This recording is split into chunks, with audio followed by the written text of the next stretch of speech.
Start करते हैं conducting system of the heart से।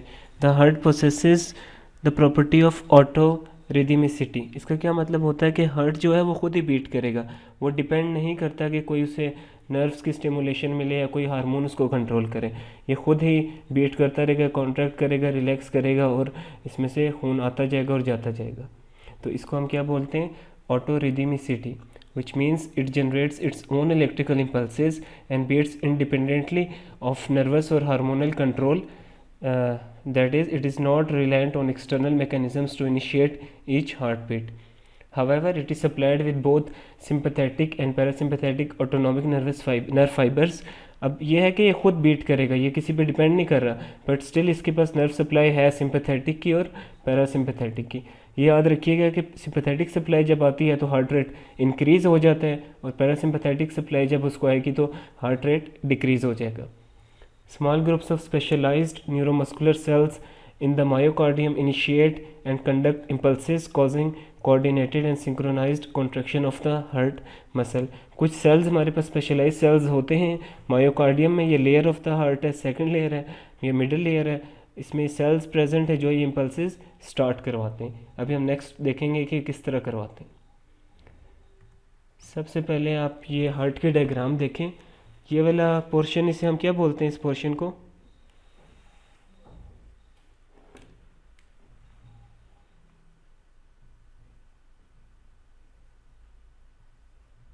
Hello sir atrium. जी, ये कौन सा हमारे पास एट्रियम है?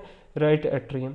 तो सबसे पहले जो हमने कहा कि स्पेशलाइज सेल्स होते हैं जो ये मतलब हार्ट को बीट करवाते हैं, तो इसमें सबसे पहले जो है वो हमारे पास है साइनो एट्रियल नोड, या जिसको हम एस ए नोड भी बोलते हैं। ये कहाँ पे पड़ा हुआ है? ये राइट एट्रियम के अंदर पड़ा हुआ है। इसके बाद सेकंड जो है वो हमारे पास है एवी नोड, जिसे हम क्या कहते हैं? Atrio ventricular node. और इसके बाद इससे फाइबर्स निकलते हैं जिन्हें हम क्या कहते हैं? हिस बंडल। और ये फाइबर्स आगे जाके दो में डिवाइड होते हैं, left branch and right branch. और ये जब हार्ट के एपेक्स पे पहुंचेंगे तभी छोटे छोटे फाइबर्स में कन्वर्ट हो जाते हैं, जिन्हें हम क्या कहते हैं? पुरकिंजी फाइबर्स। यहाँ तक किसी का कोई सवाल है तो पूछ ले।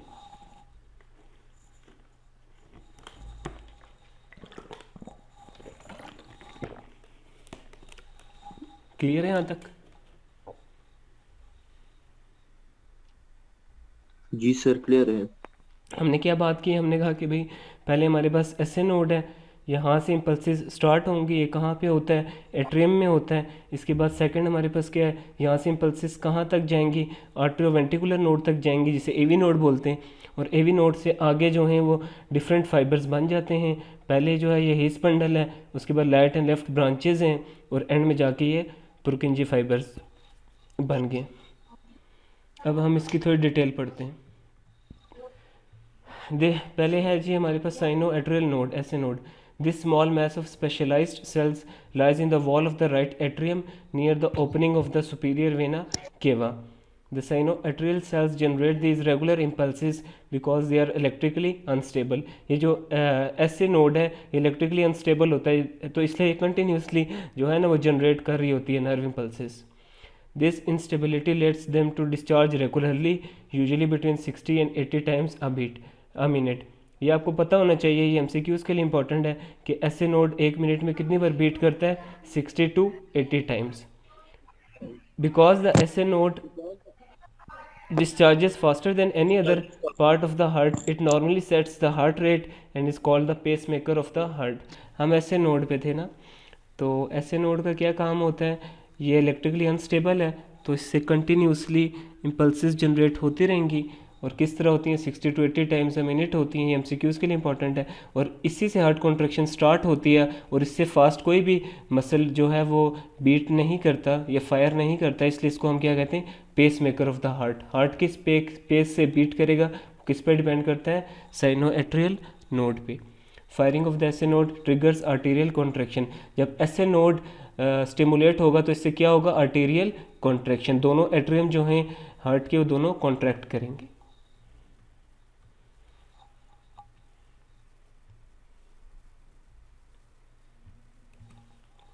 नेक्स्ट हमारे पास है आर्ट्रियोवेंट्रिकुलर नोड।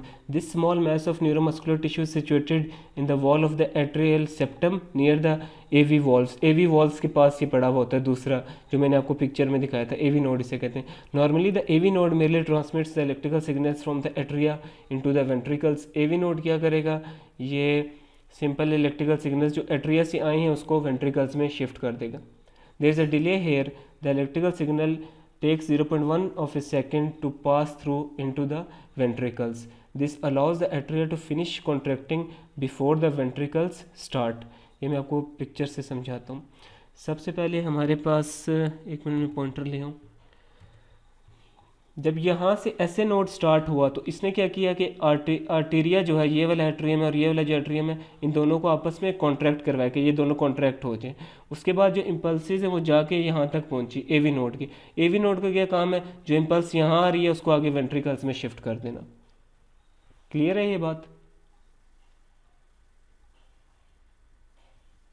जी सर। ठीक हो गया। और जब ये यहाँ तक आएंगे सिग्नल्स तो यहाँ से आगे शिफ्ट होने में 0.1 सेकंड का डिले आता है। वो डिले इस वजह से आता है कि ये प्रॉपरली पूरे कॉन्ट्रैक्ट हो चुके हों, उसके बाद इसकी कॉन्ट्रैक्शन स्टार्ट हो।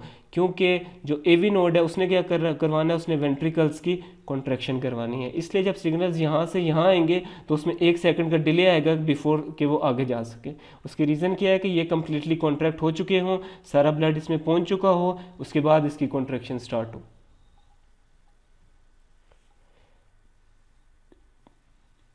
अच्छा, अब हमने बात की थी कि जो एस ए नोड है वो पेस मेकर होता है ना, तो जो ए वी नोड है इसको हम सेकेंडरी पेस मेकर कहते हैं। इसका फंक्शन क्या है, सेकेंडरी पेस मेकर वाला है, and takes over this role if there is a problem with the S A node itself और with the transmission of impulses from the atria.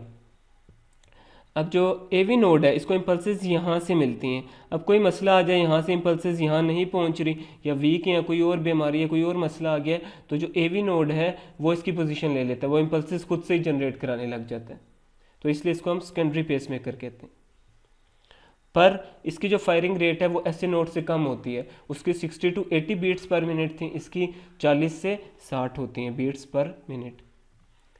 उसके बाद नेक्स्ट हमारे पास है आर्ट्रियोवेंट्रिकुलर बंडल या एवी बंडल, या फिर इसको ये कहते हैं bundle of His. This is the mass of specialised fibres that originate from the AV node. AV node से निकलते हैं। The AV bundle crosses the fibrous ring which that separates artery and ventricles, then at the upper end of the ventricular septum it divides into the right and left bundle branches. ये वही बात आपको बता रहा है, ये bundle of हिस यहाँ से निकला, यहाँ पे जब बॉर्डर पर पहुँचा तो यहाँ पे इसकी 2 ब्रांचेज हो गई, राइट एंड लेफ्ट। और with in the ventricular myocardium, ventricles के बिल्कुल मायोकार्डियम में ही ब्रांचेस टूट के बहुत ही फाइन फाइबर्स बना देते हैं, जिसे हम क्या कहते हैं, पुरकिंजी फाइबर्स। और पुरकिंजी फाइबर्स कहाँ पे होते हैं, ये एपेक्स वाली साइड पे होते हैं हार्ट की, ये सारी Purkinje fibres. The AV bundle branches and Purkinje fibers transmit electrical impulses from the AV node to the apex of the myocardium, where the wave of ventricular contraction begins, then sweeps upwards and outwards, pumping blood into the pulmonary artery and the aorta. अब इसमें ये होता है कि यहाँ से, अब आपको पता है जो ब्लड जाएगा ये इसमें जाएगा, और यहाँ से वो पल्मोनरी उसमें जाता है, तो किस तरफ जाना है, ऊपर की तरफ जाना है। इसलिए जो इम्पल्सेस हैं या जो फोर्स है वो भी अपवर्ड लगती है, ताकि सारा ब्लड फ्लो यहाँ से ऊपर की तरफ जाके बाहर निकले।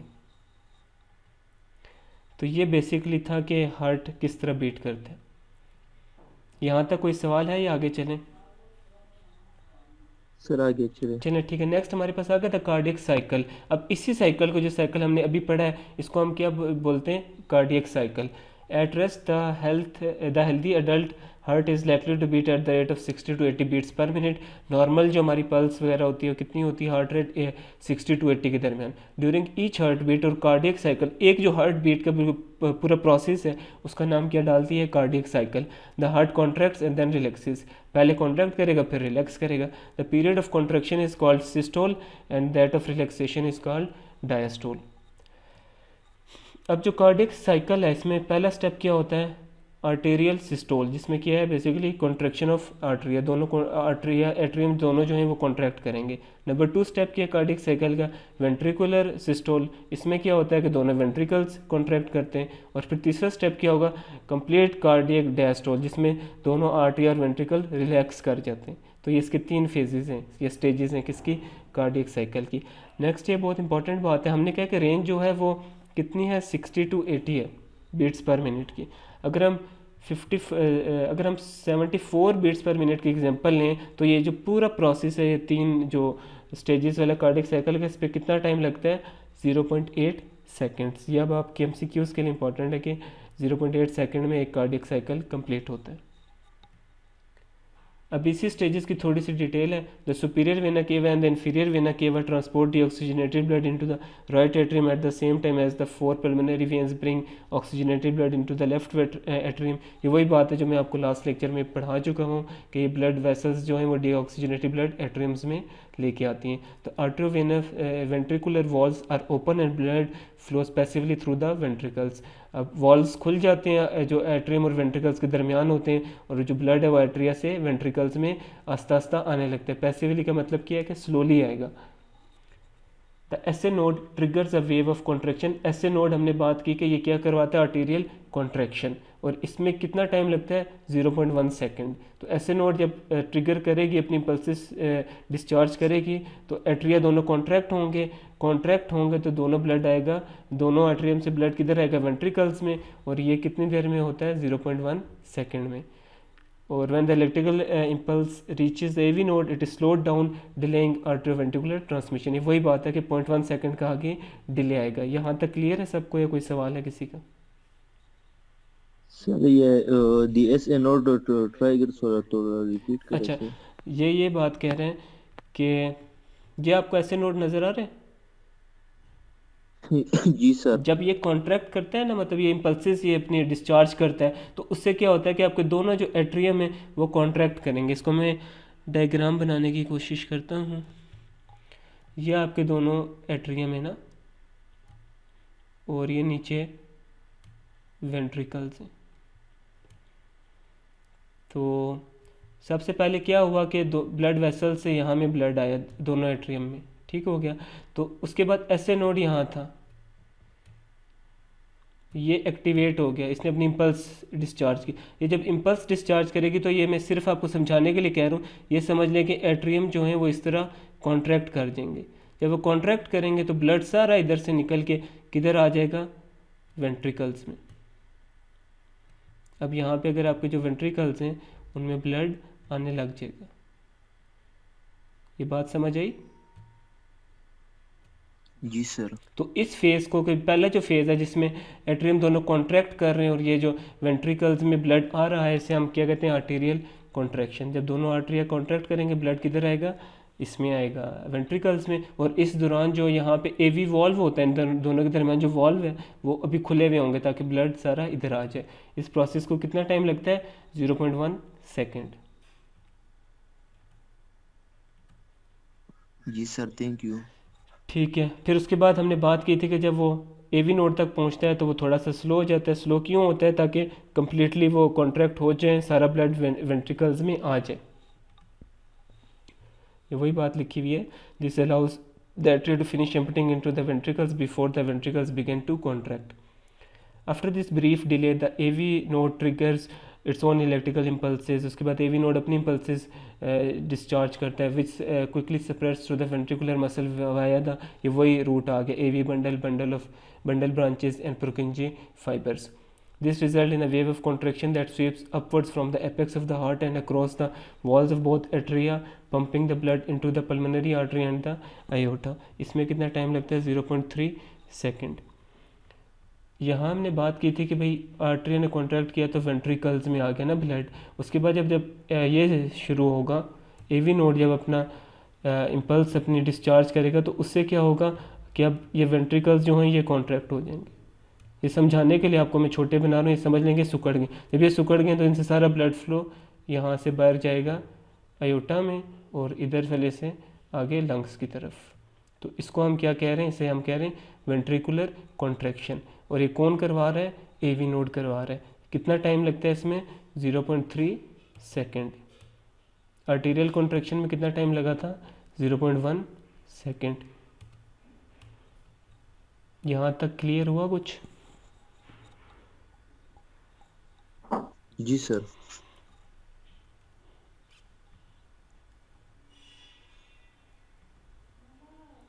अच्छा,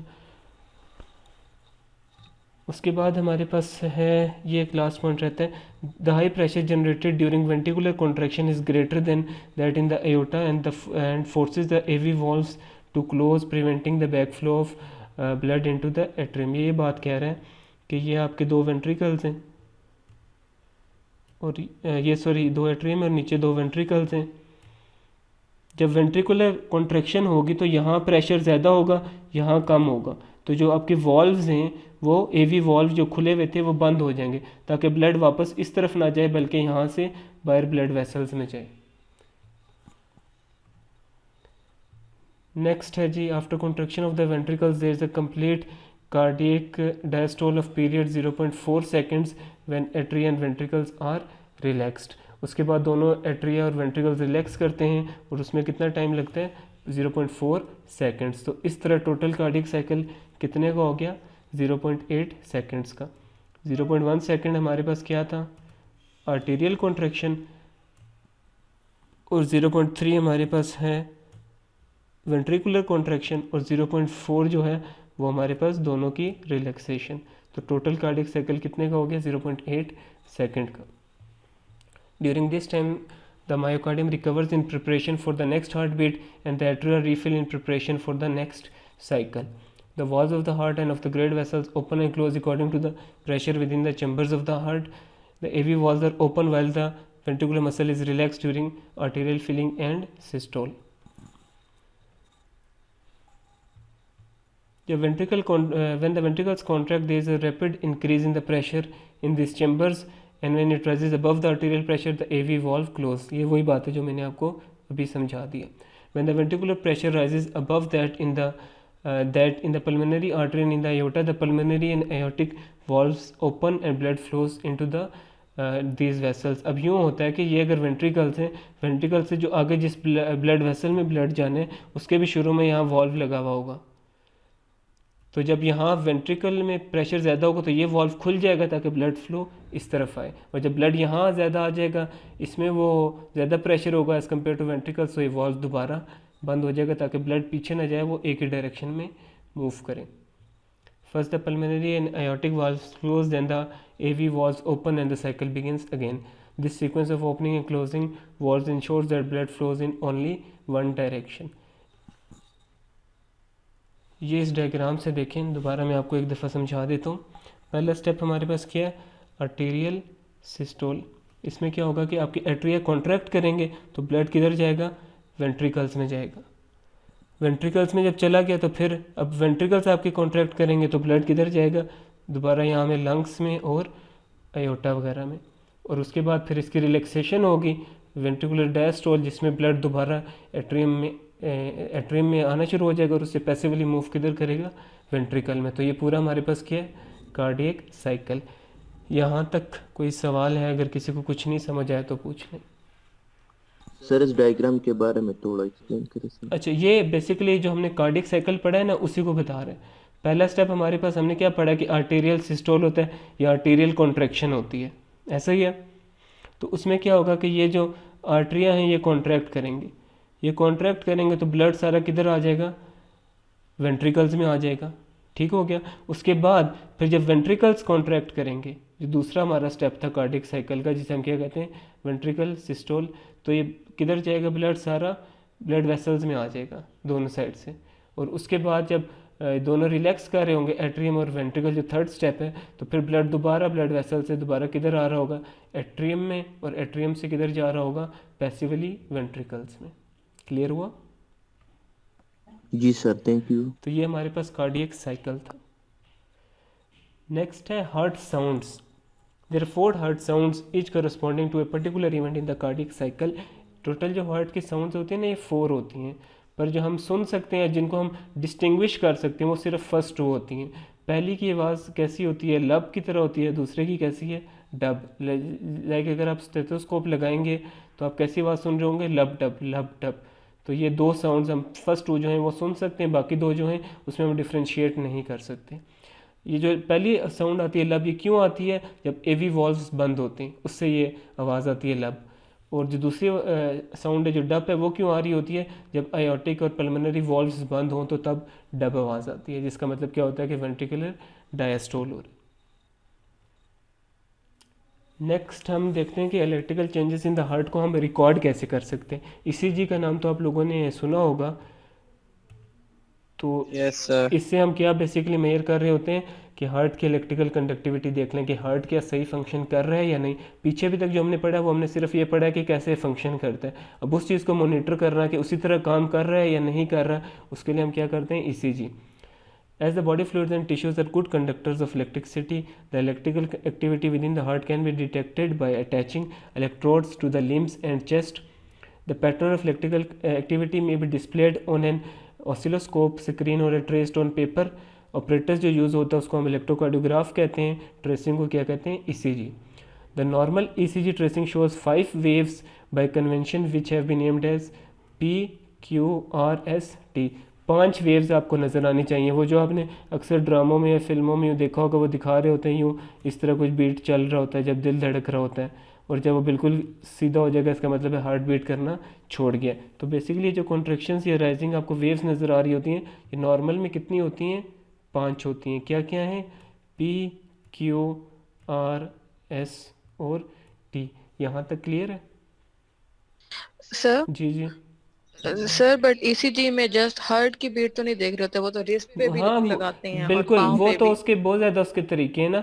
मैं सिर्फ आपको ये बता रहा हूँ कि सिर्फ ईसीजी से हम ये कैसे देख रहे हैं कि हार्ट नॉर्मली फंक्शन कर रहा है या नहीं, उसका मैं बता रहा हूँ कि आपको ये 5 वेव्स मिलेंगी। और ईसीजी में क्या कुछ होता है उसके डिटेल में हमें जाने की ज़रूरत नहीं है। हम सिर्फ अपने से रेलिवेंट चीज़ देख रहे हैं कि हार्ट बीट की जो हमने फेजेस बताए हैं, जैसे आर्टेरियल कॉन्ट्रैक्शन है, वेंट्रिकुलर कॉन्ट्रैक्शन है, वो किस वेव से रिप्रेजेंट होगा। मैं सिर्फ आपको वो चीज़ पढ़ा रहा हूँ, ठीक है। ईसीजी हमारा टॉपिक नहीं है, मैं सिर्फ आपको एक छोटा सा उससे लिंक्ड बात, जो हार्ट से लिंक्ड है, वो बात बता रहा हूँ। अच्छा, अब हमारे पास ये जो वेव्स हैं PQRST, ये देखते हैं कौन सी वेव्स होती हैं। The P wave arises when the impulses from the SA node sweeps over the atria. जो P वेव बनेगी वो किस वजह से बनती है, आर्टेरियल कॉन्ट्रैक्शन की वजह से बनती है। ये समझाने से पहले एक वर्ड यहाँ लिखा है डीपोलराइजेशन। इसका कुछ कॉन्सेप्ट है आप लोगों को, ये पोलराइजेशन या डिपोलराइजेशन क्या होता है, किसी को कुछ पता हो? Sorry sir. अच्छा, नॉर्मली यूँ होता है कि जो polarization sir, polarization polarity show करते हैं, आयंस की प्रेजेंस को शो करता है, और डीपोलराइजेशन जहाँ पे आयनिक प्रेजेंस मतलब आयंस की प्रेजेंस नहीं होती, उसमें कोई पोल्स वगैरह नहीं बनते, तो सही, उसे डीपोलराइजेशन कहते हैं। ठीक है, सही है। मैं भी अब थोड़ा अपना नॉलेज शेयर कर देता हूँ। नॉर्मली ये होता है कि हमारी जो नर्व्स हैं ना, वो बाहर वाली साइड से पॉजिटिव होती हैं इलेक्ट्रिकली, और अंदर वाली साइड से वो होती हैं नेगेटिव। अगर इस तरह हो कि जो कोई नर्व है उसकी बाहर वाली साइड पॉजिटिव है, अंदर वाली नेगेटिव है, तो इसको हम कहते हैं पोलराइजेशन। अगर जब वो इसके अंदर से इम्पल्सिस जनरेट हो, जैसे हम कह रहे हैं कि ऐसे नोड जो है उसने इलेक्ट्रिकल सिग्नल्स फायर कर दिए, उससे क्या होता है कि बाहर वाली साइड नेगेटिव बन जाती है और अंदर वाली साइड क्या बन जाती है, पॉजिटिव बन जाती है। इसको हम क्या बोलेंगे, इस फेज को डीपोलराइजेशन। ये बात समझ आई आप लोगों को? नहीं आई तो मैं रिपीट कर सर देता हूँ। एक्सप्लेन करें, सर रिपीट करें इसको। अच्छा, हमने बात की कि भाई यहाँ एक नर्वस सिस्टम होता है ना, नर्वस सिस्टम में यूँ नर्व्स होती हैं, ठीक हो गया। नॉर्मली एट रेस्ट ये नर्व्स कैसी होती हैं, बाहर वाली साइड पे इलेक्ट्रिकली पॉजिटिव होती हैं और अंदर वाली साइड से इलेक्ट्रिकली नेगेटिव होती हैं। प्लस चार्ज बाहर होता है, माइनस चार्ज अंदर होता है। ये नॉर्मल स्टेट है, ठीक हो गया। अब कोई इम्पल्स, जैसे ऐसे नोड ने इम्पल्स डिस्चार्ज की, तो वो इस नर्व्स के अंदर से गुजरेगी, वो डिस्चार्ज, वो नर्व वो क्या करेगी, वो पॉजिटिव को अंदर मतलब जो पॉजिटिव सेल्स चार्ज है उसको अंदर ले आएगा, नेगेटिव को बाहर, या आप यूँ कह लें कि अंदर वो ज़्यादा पॉजिटिव चार्ज ले आएगा एज़ कम्पेयर टू बाहर, तो अंदर पॉजिटिव हो जाएगा, बाहर नेगेटिव हो जाएगा। इस स्टेट को हम क्या बोलते हैं? डिपोलराइजेशन। क्लियर हुआ या नहीं? जी सर, हो गया। ठीक है। हो गया तो सर, हो अब गया, जब समझ आ अब गई। जब कॉन्ट्रैक्ट होगा तो वो यूँ होगा, अब कॉन्ट्रैक्ट होकर जब वो रिलैक्स होगा तो दोबारा वो अपनी नॉर्मल स्टेट पे आ जाएगा, बाहर से पॉजिटिव हो जाएगा और अंदर से नेगेटिव। फिर इसको हम क्या बोलेंगे? इसे रीपोलराइजेशन बोलेंगे कि वो दोबारा आ रहा है। ठीक हो गया? तो यही बात है। अब जो पी वेव है, पहली वेव हमने कहा पी वेव, वो किस वजह से बनती है? जब एट्रिया हमारे कॉन्ट्रैक्ट करते हैं। नेक्स्ट क्या है हमारे पास? The Q R S complex. अब जो क्यू आर एस है इन तीनों को हम इकट्ठा लेते हैं। Represent the very rapid spread of impulse from the AV node through the AV bundle and the Purkinje fibres and the electrical conductivity of ventricular muscle. इस सब को ये रिप्रेजेंट कर रही होती है, वेंट्रिकुलर डिपोलराइजेशन को। Note the delay between the completion of P wave and the onset of Q R S complex. इसमें यूँ होता है कि पहले पी वेव कंप्लीट होती है, फिर क्यू आर एस स्टार्ट होने से पहले थोड़ा सा यूँ हमें गैप मिलता है। गैप क्यों है? कि आर्टेरिया प्रॉपर कॉन्ट्रैक्ट हो जाए, सारा ब्लड निकल जाए, वेंट्रिकल्स में आ जाए, फिर वेंट्रिकल्स कॉन्ट्रैक्ट हो। जो हमने पीछे पढ़ा 0.1 सेकेंड का डिले होता है। This represents the conduction of the impulse through the AV node which as explained earlier is much slower than conduction elsewhere in the heart and allows arterial contraction to finish completely before ventricular contraction starts। उसके बाद last में हमारे पास T wave होती है, वो represent करती है relaxation of the ventricular muscle. ये दोबारा से वेंट्रिकल्स रिपोलराइज हो जाते हैं। सर जी जी। सर ये परकिंजी फाइबर क्या होता है? Purkinje फाइबर्स, ये था ना हमारे पास एवी नोड। एवी नोड से फाइबर्स कुछ निकले स्पेशलाइज्ड, ठीक है, उसको हमने क्या कहा? हिस बंडल। तो वो आगे जाके दो में डिवाइड हो गए, जिसे हमने कहा लेफ्ट एंड राइट ब्रांचेस। फिर ये जब एपेक्स ऑफ हार्ट में जाके जो बिल्कुल छोटे छोटे फाइबर्स बन के, इन्हें हम क्या बोलते हैं? Purkinje fibres. और इनका काम क्या होता है? Contraction of ventricles. जी सर, जी sir, thank you.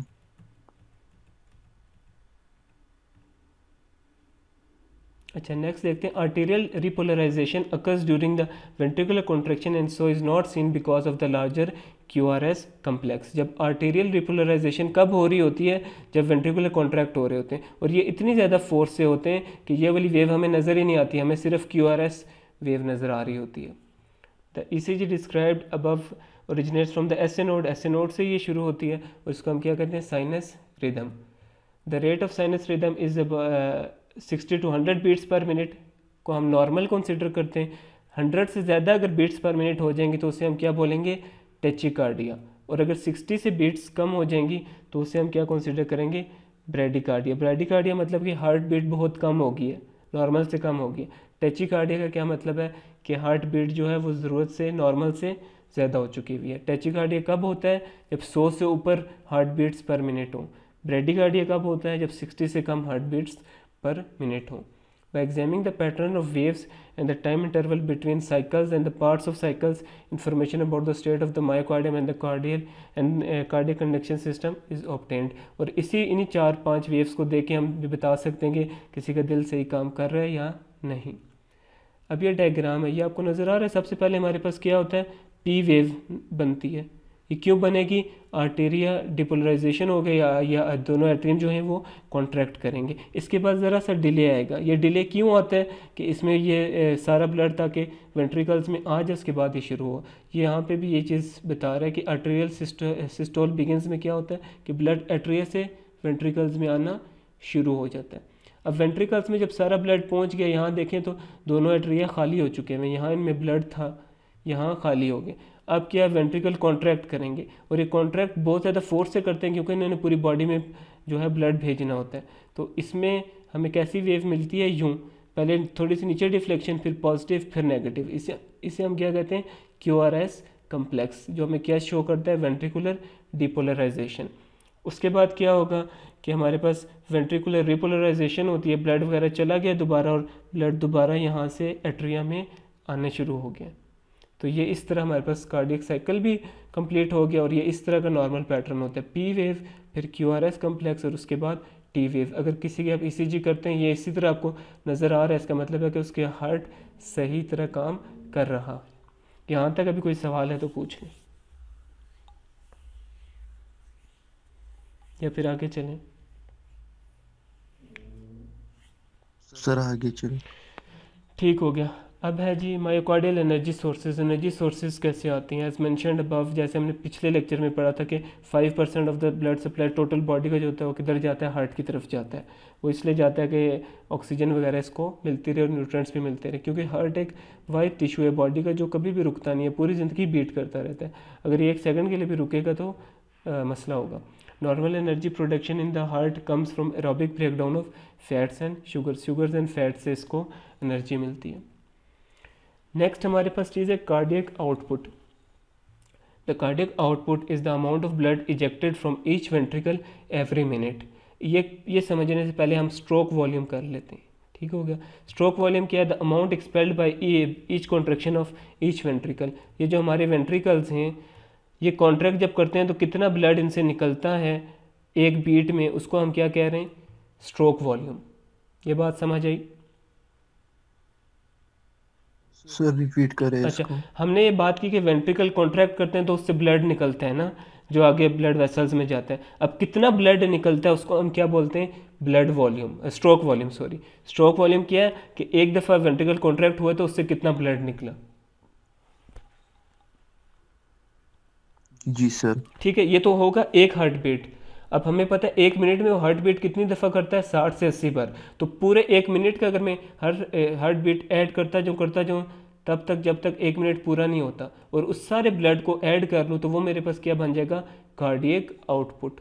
Cardiac output is the amount of blood ejected from each ventricle every minute. 1 minute में वेंट्रिकल्स ने कितना ब्लड निकाला उसे हम क्या कहेंगे? Cardiac output. ये समझ आ गया स्ट्रोक वॉल्यूम और कार्डियक आउटपुट में क्या डिफरेंस है? सर 1 मिनट में कितना निकलता है सर? जी, 1 मिनट में कितना ब्लड निकलता है हार्ट से उसे कार्डियक आउटपुट कहते हैं सादा जुबान में। जी सर। ठीक हो और गया? सर 80 ml निकलता है सर ये इसे? आगे मैं आपको भी बताता हूँ। फिलहाल अभी तो सिर्फ ये समझे ना कि कार्डियक आउटपुट और स्ट्रोक वॉल्यूम क्या है। स्ट्रोक वॉल्यूम एक बार वेंट्रिकल कॉन्ट्रैक्ट हुए तो कितना ब्लड निकला एक दफ़ा कॉन्ट्रैक्ट होने से, फिर उन सबको ऐड करते हैं जो टिल 1 मिनट हो जाए उसे हम क्या कहेंगे? Cardiac output. यहाँ तक क्लियर है सबको स्ट्रोक वॉल्यूम और कार्डियक आउटपुट क्या है? जी सर। जी सर। अच्छा, अब कार्डियक आउटपुट क्या होता है? इज एक्सप्रेस्ड इन लीटर्स पर मिनट। इसके यूनिट क्या है? लीटर्स पर मिनट के। 1 मिनट में कितने लीटर्स ब्लड निकले हार्ट से उसको हम क्या कहते हैं? Cardiac output. कैलकुलेट कैसे करते हैं? Stroke volume multiply by heart rate. ठीक हो गया। हार्ट रेट किस में होगी? Beats per minute. 1 मिनट में हार्ट कितनी बार धड़का है।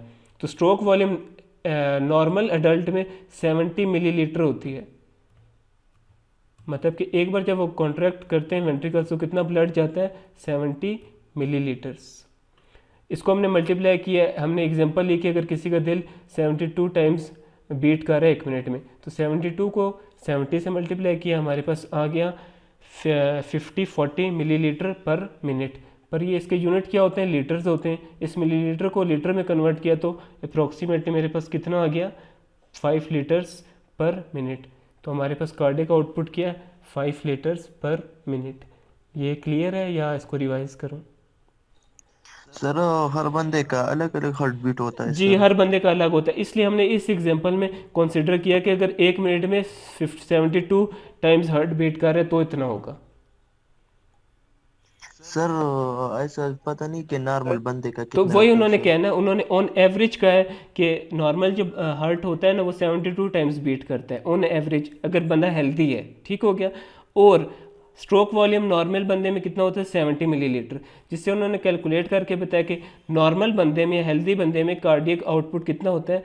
5 लीटर पर मिनट। ये एक एवरेज फिगर है। इसका ये मतलब नहीं है कि हर अडल्ट में या हर नॉर्मल बंदे में 5 लीटर ही होगा। इससे ज़्यादा भी हो सकता है, इससे कम भी हो सकता है, पर मैक्सिमम लोगों का 5 लीटर के करीब होगा। सर अडल्ट में तो कम होगा ना ब्लड? क्यों? सर वो बच्चे होते हैं फिर वो। बच्चों में हार्ट बीट तेज़ होती है। ये बात जो हो रही है ये अडल्ट की बात हो रही है। अडल्ट में 5 लीटर है, बच्चों में हो सकता है 5 लीटर से ज़्यादा हो। ये अडल्ट की बात हो रही है। जो फिगर्स मैं आपको बता रहा हूँ ना, स्ट्रोक वॉल्यूम 70 है, हार्ट बीट 72, ये हेल्दी अडल्ट की बात हो रही है। बच्चों में इससे ज़्यादा होगा कार्डियक आउटपुट। सर बच्चों की तो सांसें भी तेज होती हैं, जी जो जी अडल्ट होते हैं उनकी थोड़ी आराम जी, से होती बिल्कुल हैं। तेज़ होती हैं। यहाँ तक क्लियर हुआ? Yes sir. जी सर, ठीक जी हो गया। सर। ये आपके एमसीक्यूज में इस तरह सवाल आ सकता है कि कार्डियक आउटपुट हेल्दी इंडिविजुअल्स में कितनी होती है, तो 5 लीटर्स पर मिनट होती है। फिर अब हमने कहा जी 5 लीटर होता है। अब हमारे पास नेक्स्ट टर्मिनोलॉजी आती है cardiac reserve.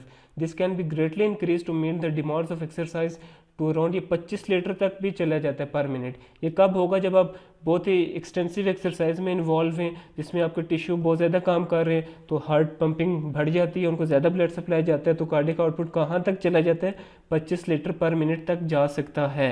And in athletes, जो एथलीट्स होते हैं उनमें ये 35 लीटर तक जा सकता है।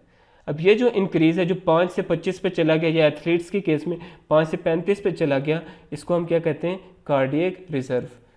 This increase during exercise is called cardiac reserve. When increased blood supply is needed to meet increased tissue requirements of oxygen and nutrients, heart rate भी ज़्यादा हो जाएगी और स्ट्रोक वॉल्यूम भी ज़्यादा हो जाएगा। यहाँ तक आपको समझ आ गया कार्डियक रिजर्व का कॉन्सेप्ट?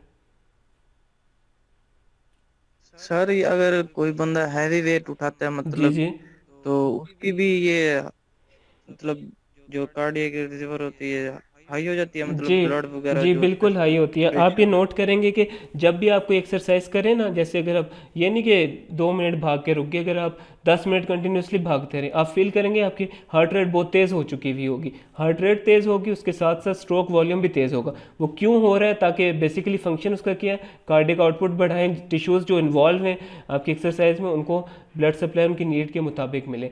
नॉर्मल इंसानों में ये मैक्सिमम कहाँ तक जा सकता है, 25 लीटर तक। पर जो एथलीट्स हैं जिनका सुबह शाम काम ही यही है, वहाँ पे उनमें ये 35 लीटर तक जा सकते हैं कार्डियक आउटपुट। ये इसकी मैक्सिमम रेंजेस हैं। और ये जो इंक्रीज़ होता है ड्यूरिंग एक्सरसाइज, इसको हम कार्डियक रिजर्व देते हैं। नॉर्मली 5 लीटर होगा, अगर आप एक्सटेंसिव एक्सरसाइज में कंटिन्यूसली इन्वॉल्व हैं तो उससे आपका हार्ट आउटपुट बढ़ेगा। कैसे बढ़ेगा, हार्ट रेट भी इंक्रीज़ होगी, साथ स्ट्रोक वॉल्यूम भी इंक्रीज़ होगा, जिसे हम क्या कह रहे हैं, कार्डियक रिजर्व। सर इसकी कोई साइड इफेक्ट तो नहीं होगी?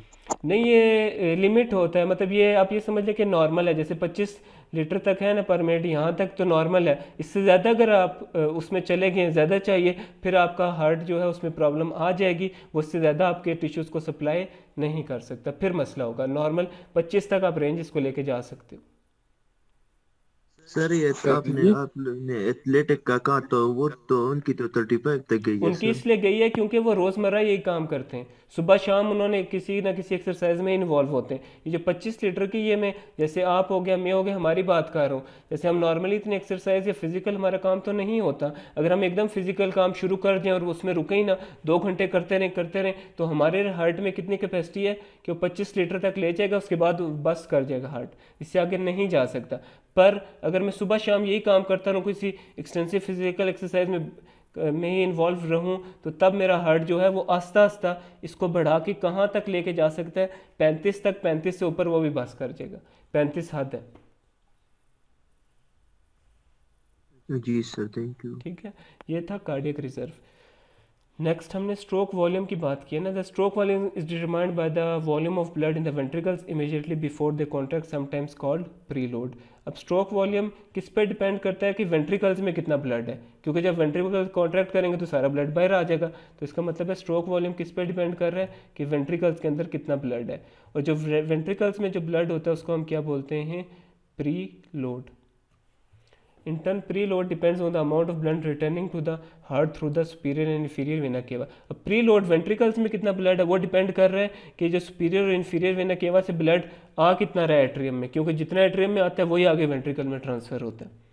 Increased preload leads to a stronger myocardial contraction and more blood is expelled. अगर ब्लड वेंट्रिकल्स में ज़्यादा होगा, जिसको हम प्रीलोड कह रहे हैं, तो फिर आपका हार्ट वेंट्रिकल्स भी उतनी ही स्ट्रॉन्गर इम्पल्सिस से कॉन्ट्रैक्ट करेंगे, ताकि, क्योंकि वेंट्रिकल्स का ये काम होता है जितना ब्लड आ रहा है सारा बाहर निकाल दें, वेंट्रिकल्स में ज़रा भी ब्लड को ना रखें।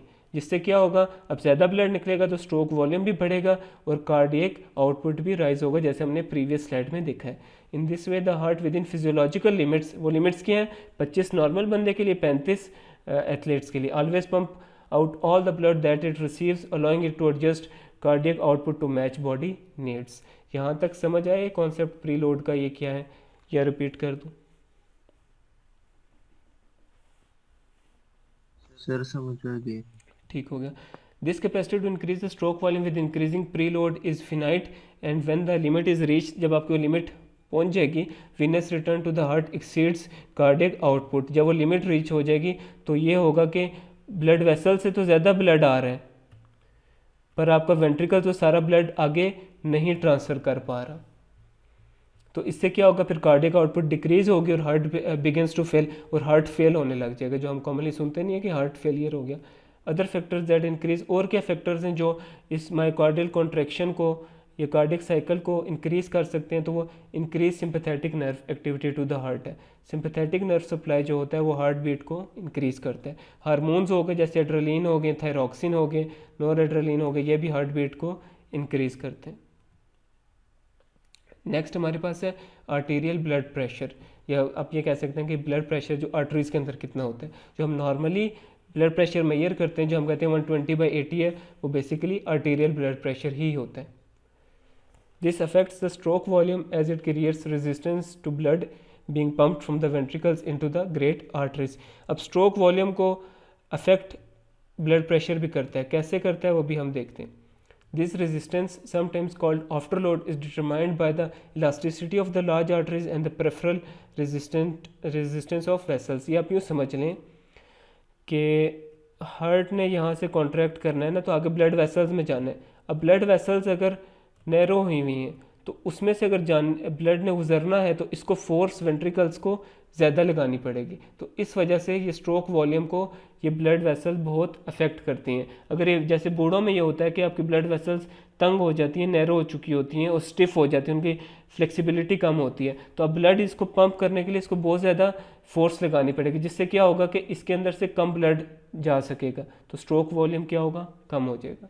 ये जो मुसीबत इन चीज़ों ने डाली है जो ब्लड फ्लो के लिए रुकते हैं, इसको ब्लड फ्लो को रोकते हैं, इसको हम क्या कहते हैं, after load. This resistance called after determined by the elasticity of large arteries. ये डिपेंड किस पे करता है, कितनी इलास्टिसिटी होती है। जब हम जवान होते हैं तो हमारी आर्टरीज इलास्टिक होती हैं, वो अगर ज़्यादा प्रेशर आएगा तो डायलेट हो जाएंगी, कम होगा तो कॉन्ट्रैक्ट, वो इतना ब्लड फ्लो में मसला नहीं करती। पर जैसे जैसे आप बूढ़े होते जाते हैं ये इलास्टिसिटी कम होती जाती है। और प्रेफरल रेजिस्टेंस हमने प्रीवियस लेक्चर में देखा था, जो किस में होता है, आर्टेरियोल्स में। Increasing after load increases the workload of the ventricles. Ventricles को ज़्यादा काम करना पड़ता है आफ्टर लोड की वजह से, because it increases the pressure against which they have to pump. This may actually reduce stroke volume if systemic blood pressure become significantly higher than normal. ये भी स्ट्रोक वॉल्यूम को क्या करता है, कम करता है। ये आफ्टर लोड समझ आया या रिपीट कर दूँ? सर समझ आ गया, लेकिन सर इसको दोबारा नॉर्मल कैसे बनाएंगे सर? किसको? ये जो मैंने कहा ना, जैसे इलास्टिसिटी का मसला आ गया, ये हो गया। ये तो जो हम कहते हैं ना बीपी के मरीज़ हैं, वो इसी वजह से बनते हैं कि उसमें अब ज़्यादा वो फोर्स चाहिए होती है और उसकी वजह से उनका ब्लड प्रेशर राइज कर जाता है, फिर उसमें हम मेडिसिन वगैरह ही देते हैं। नहीं सर, जैसे कि बीपी का मरीज है तो उसका या ज्यादा होता है या कम होता है, तो उसको दोबारा हम नॉर्मल नहीं बना सकते? नॉर्मल तो आप फिर नहीं कर सकते, क्योंकि मेन फंक्शन किसका था, इलास्टिसिटी का, कि फ्लेक्सिबल होने चाहिए ना।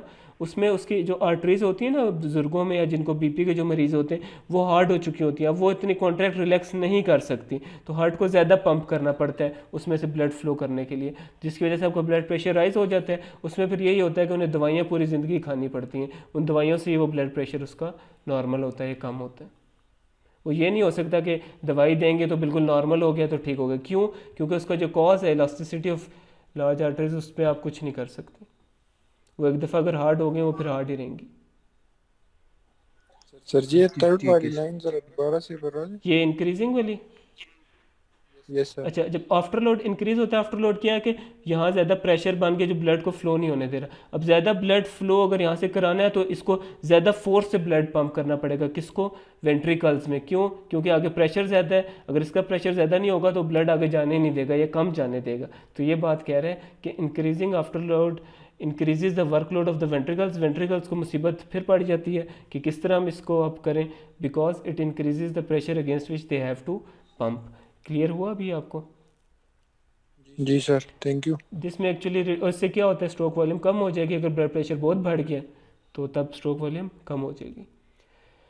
अच्छा, उसके बाद नेक्स्ट हमारे पास है blood volume. This is normally kept constant by the kidneys. Kidneys इसको कंट्रोल कर रही होती हैं ब्लड वॉल्यूम को। अगर ब्लड वॉल्यूम कम हो जाए, जैसे कोई हेमरेज हो गया, कोई ब्लड वेसल रप्चर होगी, दिस में cause stroke volume, cardiac output, venous return सारे जो होते हैं वो कम हो जाते हैं। स्ट्रोक वॉल्यूम भी कम होगा क्योंकि ब्लड कहीं से लॉस हो रहा है तो वापस हार्ट पे उस तरह नहीं आ रहा जिस तरह आना चाहिए। वीनस रिटर्न कम हुआ, उसकी वजह से स्ट्रोक वॉल्यूम और कार्डियक आउटपुट दोनों कम हो गए। However the bodies compensating mechanism will tend to return these values towards normal unless the blood loss is too sudden or severe for compensation। Body का जो होती है ब्रेन वो हमेशा ट्राई करता है कि कोई भी मसला उसे कंपनसेट कर दे। अगर ब्लड लॉस जो आपका हो रहा है अगर ये वो आस्ता आस्ता हो रहा है तो बॉडी कुछ ना कुछ इसके साथ कर लेगी, हार्ट बीट चलाती रहेगी। अगर बहुत ज़्यादा हो गया तो वो इससे फिर कंपनसेट नहीं कर सकती। वीनस सर रिपीट करें इसको थोड़ा। अच्छा ये बात हम बता रहे हैं कि ब्लड वॉल्यूम की, कि ब्लड जो हमने पढ़ा नहीं था कि 5 लीटर होता है तकरीबन। जी सर, जी तो सर। अब ये बॉडी की ये कोशिश होती है कि जो ब्लड है ना 5 लीटर ही रहे बॉडी के अंदर, ठीक है ना, ज़्यादा हो ना कम, ये एक एवरेज होता है ना। तो अब ये ऐसे हुआ है कि आप कोई बंदा उसका कोई एक्सीडेंट हो गया है, कोई उसकी ब्लड वेसल वगैरह इंटरनल ब्लीडिंग हो गई है या कोई हाथ वगैरह कट गया है तो अब ब्लड लॉस होना शुरू हो गया ना। तो जब ब्लड लॉस शुरू होगा तो अब क्या होगा, जो वीनस रिटर्न आ रहा था हार्ट में वो कम हो जाएगा क्योंकि कहीं और पेरिफेरी से कहीं से ब्लड लॉस हो रहा है। 5 लीटर जो था वो तो नहीं है, अब तो कम होगा, हो सकता है 1 लीटर खून निकल जाए तो 4 लीटर रह गया।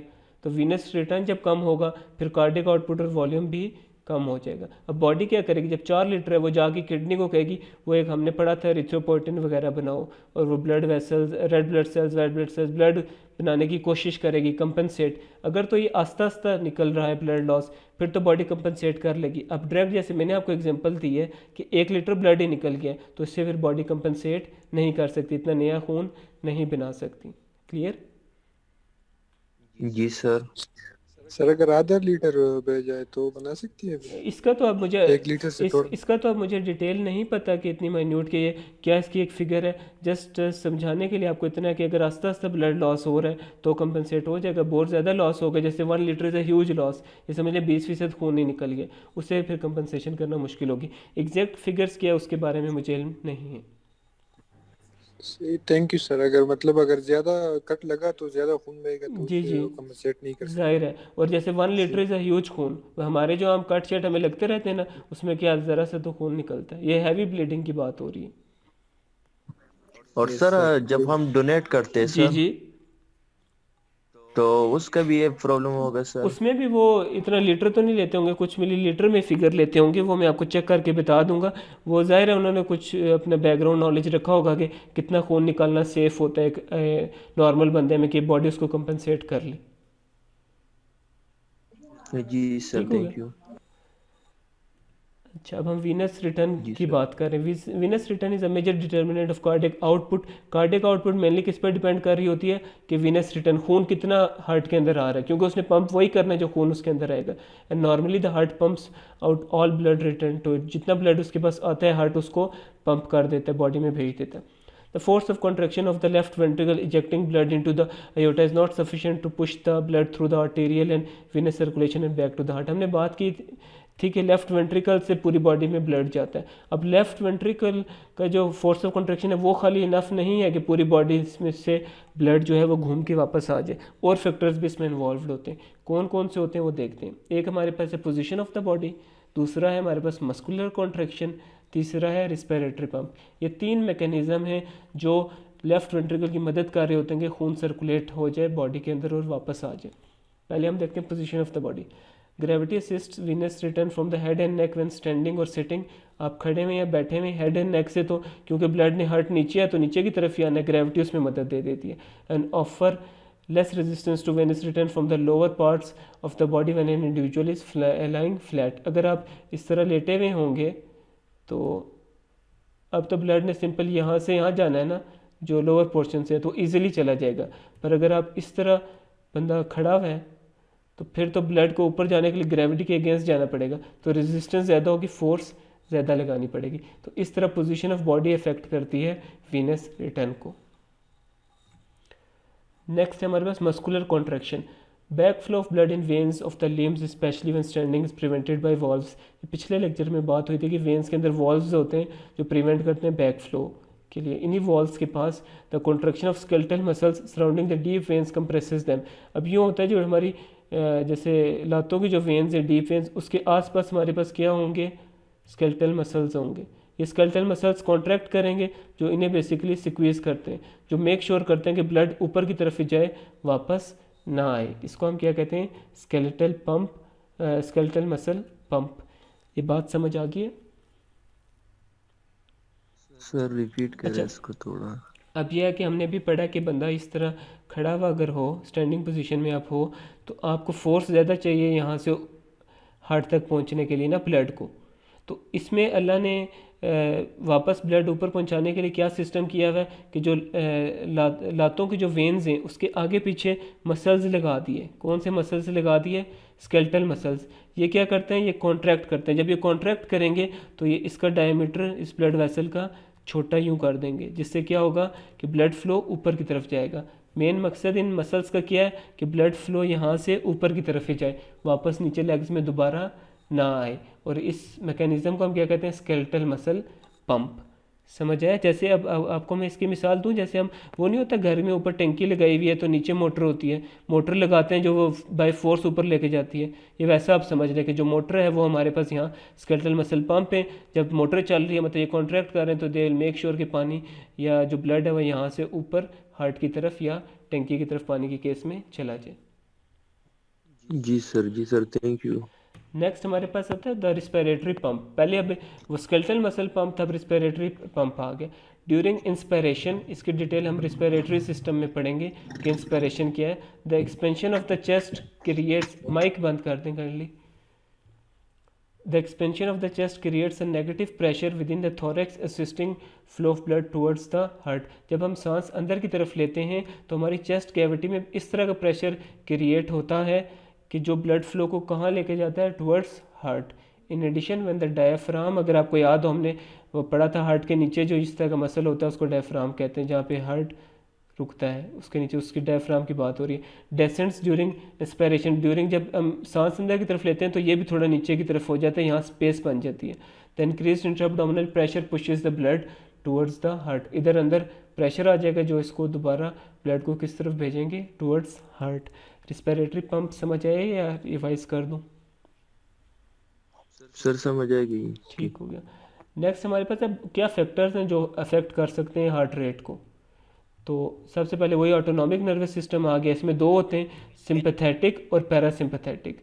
सिंपैथेटिक जो हैं ये हार्ट रेट को बढ़ा देते हैं, जैसे आप किसी से लड़ रहे हैं या स्ट्रेस में हैं, बॉडी मतलब इमरजेंसी सिचुएशन में हो, सिंपैथेटिक सिस्टम एक्टिवेट होगा जो आपकी हार्ट रेट बढ़ा देगा।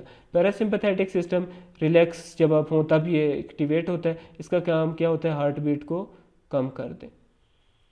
नेक्स्ट हमारे पास है सर्कुलेटिंग केमिकल्स, जिसमें हमारे पास एड्रेलिन आ गया, थायरॉक्सिन आ गया, नॉर एड्रेलिन। ये सारे क्या करते हैं? हार्ट रेट को बढ़ाते हैं। हाइपॉक्सिया या एलिवेटेड कार्बन डाइऑक्साइड लेवल, ये भी स्टिमुलेट करते हैं हार्ट रेट को। इलेक्ट्रोलाइट इम्बैलेंस हो जाए, ये हमारे पास वर्ड है हाइपर कैलीमिया। ये किसी को पता है हाइपर कैलीमिया क्या होता है? सर नाम सुना है लेकिन पता अच्छा, नहीं इसके हाइपर बारे में। जब भी आएगा ना, इसका मतलब होता है कि ज़रूरत से ज़्यादा चीज़ हो जाए, और हाइपो वर्ड हो तो ज़रूरत से कम हो जाता है। कैलीमिया हम पोटेशियम आयंस के लिए यूज़ करते हैं, जो हम के पॉजिटिव याद है पोटेशियम आयंस, उसको हम कहते हैं। जी जब सर। पोटेशियम लेवल बॉडी में ज़्यादा हो जाए तो उससे भी हमारे पास क्या होता है? हार्ट रेट स्लो हो जाती है, ब्रेडिकार्डिया।